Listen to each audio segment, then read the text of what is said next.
সংগ্রামে আমাদের আমাদের হাজার হাজার ভাইদেরকে হারিয়েছি।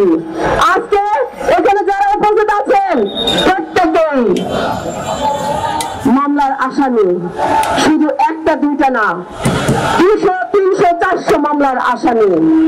কতটা নির্মম হলে একটা সরকার তার চেয়ারকে কুক্ষিগত করে রাখবার জন্য ব্যক্তির কোন না কোন ব্যক্তির হাজার হাজার ব্যক্তির নামে লক্ষ লক্ষ মামলা দিয়ে তাদেরকে কণ্ঠকে রোধ করার চেষ্টা করা হয়।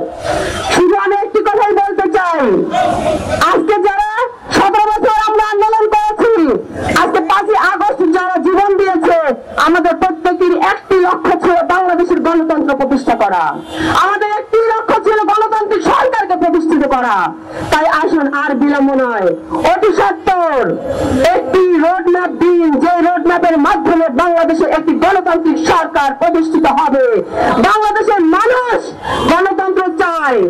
আপনারা কোন ফ্যাসিস্ট হওয়ার জন্য কাউকে তৈরি করবেন না, আপনারা ফ্যাসিস্ট তৈরি করবার জন্য কোনো সময় নেবেন না। যত সময় নেবেন শেখ হাসিনার মতো কোনো না কোনো ফ্যাসিস্টের জন্ম হয়ে যাবে।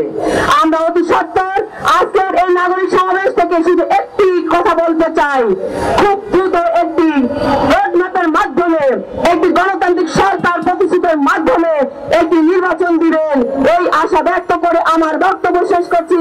খোদা হাফেজ। বাংলাদেশ জিন্দাবাদ। দেশনেত্রী বেগম খালেদা জিয়া জিন্দাবাদ। তারুণ্যের অহংকার তারেক রহমান জিন্দাবাদ। আমাদের প্রিয় নায়ক, আমাদের প্রিয় নেতা শহীদ রাষ্ট্রপতি জিয়াউর রহমান অমর হোক। সকলকে ধন্যবাদ।